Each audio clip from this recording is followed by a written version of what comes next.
श्रीमद्भागवतम प्रथम स्कंद अष्टम अध्याय श्लोक 32। कुचिदाहो अजं जातं पुण्यश्लोकस्य कीर्तये यदो प्रियस्य अन्नभाये मलयस्य इव चंदनम। অনুবাদ। কেউ কেউ বলেন, পুণ্যবান রাজাদের মহিমান্বিত করার জন্য অজ জন্মগ্রহণ করেছে, এবং কেউ কেউ বলেন তোমার অন্যতম প্রিয় ভক্ত যদুর আনন্দ বিধানের জন্য তুমি জন্মরহিত হওয়া সত্ত্বেও যদু বংশে জন্মগ্রহণ করেছ।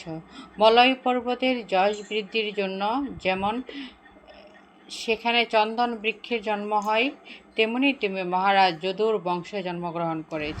কুচিত কেউ আহু বললেন, অজম অজ বা প্রাকৃত জন্মরহিত, জাতম জন্মগ্রহণ করে, পুণ্য শ্লোকস্য মহাপুণ্যবান রাজা, কীর্তয়ে মহিমান্বিত করার জন্য, যদু মহারাজ যদুর প্রিয়স্য প্রিয় পাত্রের, অন্নবায়ী বংশে, মলয়স্য মলয় পর্বতের, ইব যেমন, চন্দনম চন্দন।